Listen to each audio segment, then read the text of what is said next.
Kita semua diajari sopan santun sejak kecil, terutama kalau lahir dan besar di lingkungan tradisional atau yang berbau pesantren. Pasti nggak asing dengan aturan-aturan seperti Lebih parah lagi, feodalisme berkedok sopan santun ini membunuh daya kritis masyarakat. Feodalisme dalam pesantren juga terlihat dalam pewarisan kepemimpinan. Nah, kalau mereka ini ingin bersikap jujur sebetulnya, sebelum mereka melabeli sebuah lembaga pendidikan atau bahkan pengelolanya, tudingan adanya ajaran feodalisme yang mereka anggap berjamur di pesantren-pesantren tradisional, yang lebih khusus adalah yang berafiliasi langsung atau yang tidak langsung kepada Nahdlatul Ulama, tanda kutip, sebenarnya apa yang mereka katakan itu sangat jauh dari tudingan orang-orang yang mungkin sama sekali tidak paham dengan apa yang mereka katakan.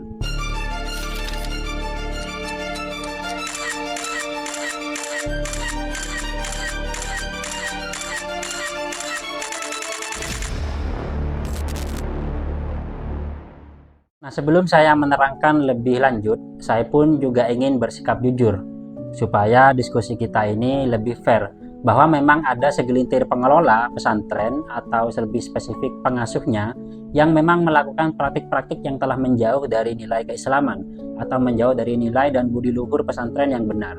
Praktik seperti gus-gusan, over legitimate atas nama agama, pelecehan seksual, dan lain-lain, semua itu memang pernah terjadi di lingkungan pesantren, dan memang itu memang betul adanya. Dan saya secara pribadi pun atau siapapun yang pernah mondok juga pasti menyatakan satu suara bahwa perbuatan itu sama sekali tidak benar atau bahkan salah total, bukan separuh benar atau bukan sedikit salah.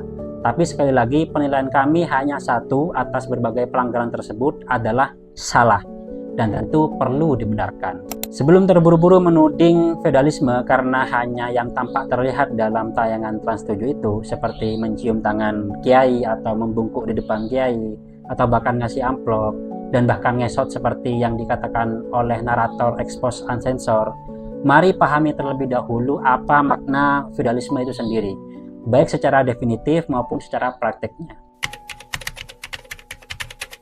Nah, secara terminologi sebetulnya kata feodalisme itu berasal dari bahasa Latin feodum atau feodum, yang berarti tanah yang diberikan sebagai bentuk jasa atau imbalan.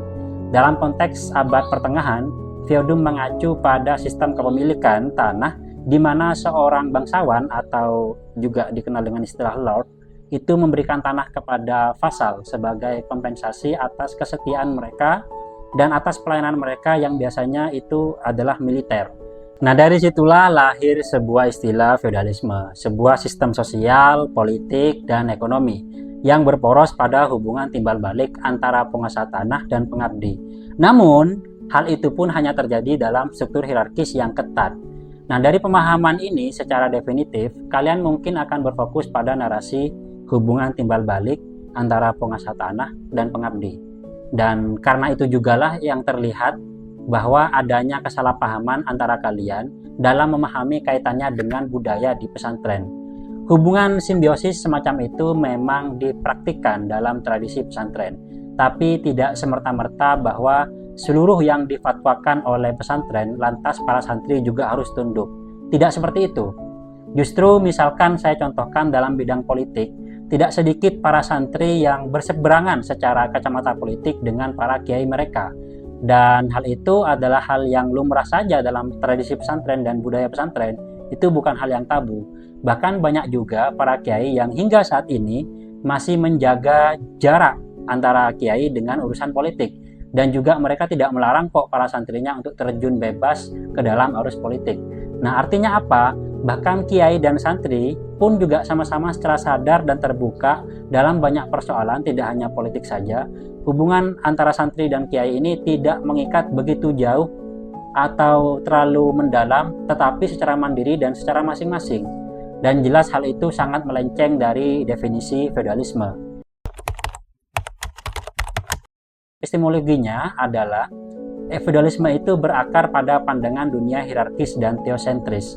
Dunia dianggap berurusan atau berlapis dari Tuhan, raja, bangsawan, hingga sampai ke rakyat jelata. Masing-masing punya porsi yang alami. Nah, kekuasaan dianggap berasal dari Tuhan dan diwariskan melalui legitimasi moral dan darah, bukan karena kemampuan atau karena kontrak sosial. Itulah mengapa feodalisme bahkan bukan hanya sekedar sistem ekonomi, tapi merupakan kerangka berpikir yang mendefinisikan siapa yang berhak memimpin dan siapa yang wajib tunduk. Dalam epistemologi feodal, pengetahuan dan kebenaran juga terpusat pada para elit, yakni misalkan raja, gereja, atau kaum bangsawan. Rakyat tidak dianggap sebagai subjek rasional, melainkan objek yang diarahkan. Jadi struktur sosial feodal sejajar dengan struktur epistemiknya itu vertikal, tertutup, dan paternalistik. Nah, dalam hal ini apalagi tidak ada dalam tradisi pesantren santri yang memiliki perkembangan atau keahlian dalam bidang keilmuan justru disingkirkan atau dihiraukan. Budaya pesantren sudah lebih egaliter sebelum negara ini berdiri bahkan, yang mana apabila ada santri yang alim alamah tidak dipedulikan itu anak siapa, tidak dipedulikan itu dari mana, sudah pasti diangkat derajat sosialnya di pesantren oleh kiai, baik itu dijadikan ustadz atau bahkan dijadikan mantu sang kiai sendiri. Dan banyak sekali cita-cita seperti itu yang jelas bukan hanya sekedar karangan atau hiperbola semata. Nah, kita lanjut sekarang secara historis.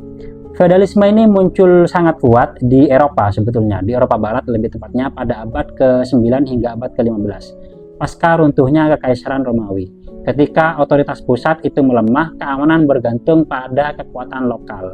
Maka bangsawan dengan pasukannya sendiri memberikan perlindungan kepada para petani, dan sebagai imbalan, para pekerja atau petani ini memberikan hasil panen.